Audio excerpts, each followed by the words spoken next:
Assalamualaikum warahmatullahi wabarakatuh.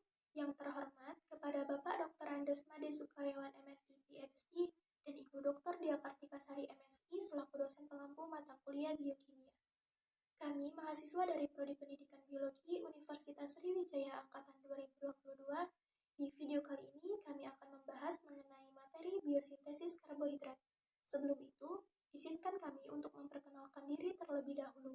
Kami dari kelompok 10 kelas Indralaya A dengan saya, Nia Damiati, NIM 06091182227059. Saya Aurelia Putri dengan NIM 06091182227008. Dan saya Emilia Prananda dengan NIM 06091182227002. Adapun tujuan pembelajaran pada pembahasan kali ini yakni mahasiswa menguasai pondasi saintifik materi fotosintesis. Biosintesis merupakan langkah-langkah reaksi kimia yang terjadi ketika organisme hidup menciptakan molekul kompleks baru dari prekursor yang lebih sederhana dan lebih kecil. Karbohidrat disebut juga sebagai hidrat arang. Karbohidrat sebagai sumber energi utama terbentuk dalam tumbuhan yang berklorofil sebagai hasil reaksi karbon dioksida dan air dengan bantuan cahaya matahari melalui proses fotosintesis. Tumbuhan melakukan sintetis karbohidrat dengan membutuhkan energi dari luar, seperti energi cahaya, energi kimia, dan dalam prosesnya diperlukan juga energi dalam bentuk ATP. Dalam tubuh manusia atau hewan, karbohidrat terbentuk melalui reaksi yang terjadi dari beberapa asam amino dan gliserol lemak. Berikut persamaan reaksi fotosintesis yang menghasilkan glukosa. 6H2O plus 6CO2 plus cahaya menjadi C6H12O6 plus 6O2. Alat dan bahan atau sampel yang digunakan yakni ada air, tumbuhan, dan gayung. Kemudian ada satu buah handphone. Adapun prosedur proyek kali ini, yang pertama adalah pelajari dan pahamilah materi mengenai fotosintesis. Kedua, carilah tumbuh-tumbuhan yang ada di sekitar Anda.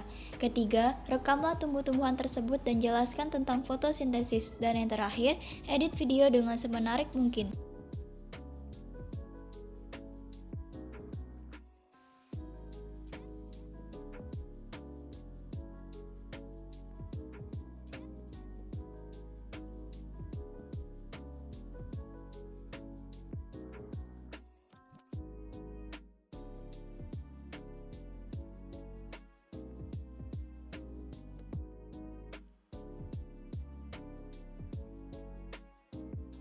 Tumbuhan menangkap cahaya menggunakan pigmen yang disebut klorofil.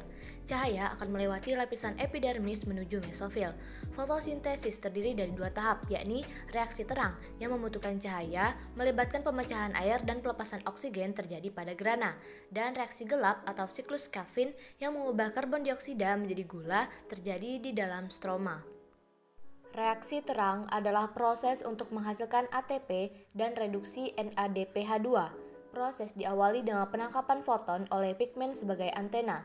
Reaksi terang melibatkan dua fotosistem yang saling bekerja sama, yaitu fotosistem 1 dan fotosistem 2. Fotosistem 1 berisi pusat reaksi P700, yakni fotosistem ini optimal menyerap cahaya pada panjang gelombang 700 nanometer, sedangkan fotosistem 2 berisi pusat reaksi P680 yang optimal menyerap cahaya pada panjang gelombang 680 nanometer. Reaksi gelap pada tumbuhan dapat terjadi melalui dua jalur, yaitu siklus Calvin-Benson dan jalur Hertzsprung. Pada siklus Calvin-Benson, tumbuhan mengubah senyawa ribulosa 1,5 bifosfat atau RUBP dan molekul karbon dioksida menjadi dua senyawa 3-fosfogliserat atau PGA. Oleh karena PGA memiliki 3 atom karbon, tumbuhan yang menjalankan reaksi gelap melalui jalur ini dinamakan tumbuhan C3. Penambatan CO2 sebagai sumber karbon pada tumbuhan ini dibantu oleh enzim rubisco.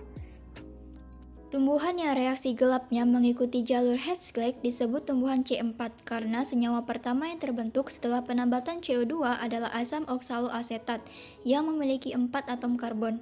Enzim yang berperan adalah fosfoenol pirufat karboksilase. Setiap tumbuhan yang berklorofil akan melakukan fotosintesis dengan 2 tahap reaksi, yakni reaksi terang dan reaksi gelap. Berdasarkan dari pemaparan yang telah disampaikan, maka kesimpulannya yaitu biosintesis karbohidrat adalah keseluruhan proses secara kimiawi yang melibatkan energi dan enzim ketika makhluk hidup mengubah karbohidrat menjadi glukosa atau senyawa yang lebih kecil. Pada proses fotosintesis terjadi dalam 2 tahap atau reaksi, yakni reaksi terang dan reaksi gelap.